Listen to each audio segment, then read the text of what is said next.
दोस्तों आज मैं आपको एक ऐसे मर्डर केस के बारे में बताने वाला हूँ जिसे सुनकर आपको भी ऐसा लगेगा कि ऐसा सच में कैसे पॉसिबल है।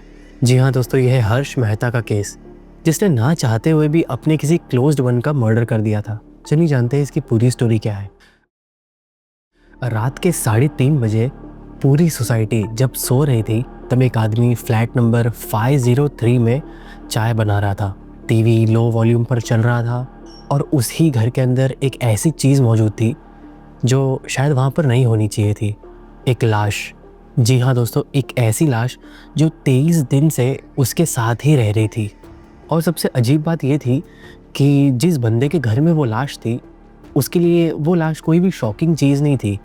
हर्ष मेहता 32 साल का सॉफ्टवेयर इंजीनियर रोज़ सुबह उठता था, ऑफिस जाता, शाम को वापस आता और हर रात सोने से पहले एक लॉक्ड कमरे का ताला खोलकर अंदर जाता था।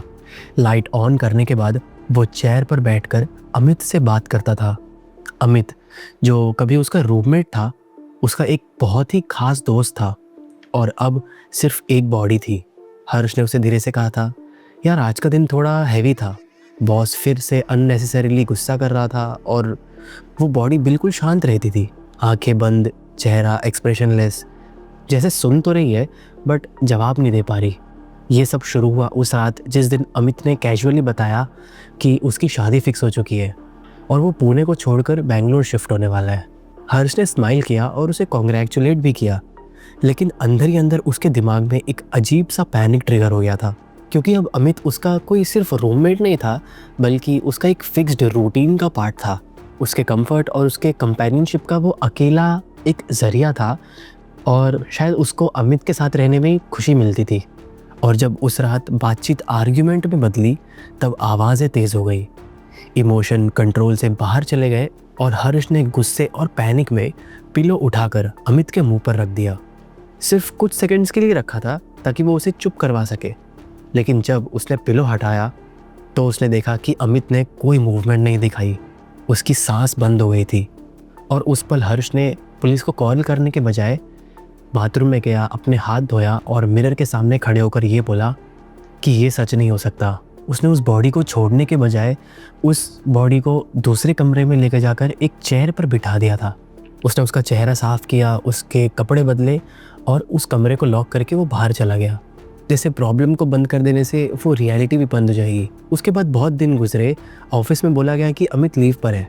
उसका फ़ोन भी साइलेंट पर कर दिया गया था और जब सोसाइटी से धीरे धीरे बदबू की कंप्लेंट्स आने लगी तो हर्ष ने अगरबत्ती और रूम फ्रेशनर का सहारा लिया, लेकिन जो चीज़ वो छुपा नहीं पाया वो था उसका बदलता हुआ बिहेवियर। वो रात को बिना वजह बालकनी में खड़ा रहता था, खुद से ही धीमी आवाज़ में अपने आप से ही बातें करता था और कभी कभी खुद को ही कमरे में लॉक करके अपने में ही हंसता रहता था। जब पुलिस फाइनली फ्लैट में एंटर हुई तब इंस्पेक्टर देशमुख ने सवाल पूछना शुरू किया। उन्होंने तुरंत नोटिस किया कि हर्ष का टोन अननेचुरली काम है, जैसे वो किसी मिसिंग पर्सन के बारे में नहीं बल्कि एक मिसिंग रूट के बारे में बता रहा हो। और जब स्टोरेज रूम का ताला खोलने को कहा गया तो हर्ष ने पहले थोड़ी देर हेजिटेट की, फिर कीज़ आगे बढ़ा दी। दरवाज़ा खुलते ही पूरी पुलिस टीम फ्रीज हो गई, क्योंकि उन्होंने सिर्फ एक लाश नहीं बल्कि एक डिस्टर्बिंग सेटअप देखा। चेयर पे सीधी बैठी बॉडी, प्रॉपरली कपड़े पहने हुए और हाथ में एक फ्रेम्ड फोटो जिसमें हर्ष और अमित एक साथ हंसी मजाक कर रहे थे। इंटरोगेशन में ना ही हर्ष रोया ना ही हर्ष चिल्लाया, बल्कि शांत आवाज़ में उसने ये बोला कि अगर मैं उसे जला देता या उसे दफना देता तो वो सच में मुझसे दूर चले जाता। और बाद में साइकाइट्रिस्ट ने एक्सप्लेन किया कि हर्ष एक सीवियर डिसएसोसिएटिव डिल्यूजन में था, जहाँ उसका दिमाग अमित की मौत को एक्सेप्ट ही नहीं कर पाया। तो इसीलिए उसने सोचा कि वो उस रियलिटी को ही फ्रीज कर देगा। बॉडी को प्रिजर्व करके और अपने रूटीन को नॉर्मली चलाते हुए उसने ये सारे कदम उठाए। कोर्ट ने हर्ष को लाइफ इम्प्रिजनमेंट की सज़ा सुनाई और उस फ्लैट को भी सील कर दिया गया।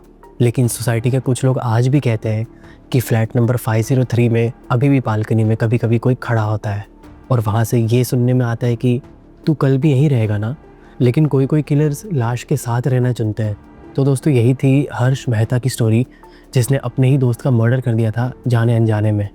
अगर आपको ऐसी टाइप की स्टोरीज़ पसंद है तो आप मेरे चैनल को सब्सक्राइब कर सकते हैं। मैं ऐसी कई सारी वीडियोस बनाता रहता हूँ। और अगर आपको इस वीडियो में कुछ पसंद आया हो तो प्लीज़ हमारी वीडियो को लाइक करना बिल्कुल भी मत भूलिएगा। मिलता हूँ मैं आपसे अगली वीडियो में, तब तक के लिए गुड बाय एंड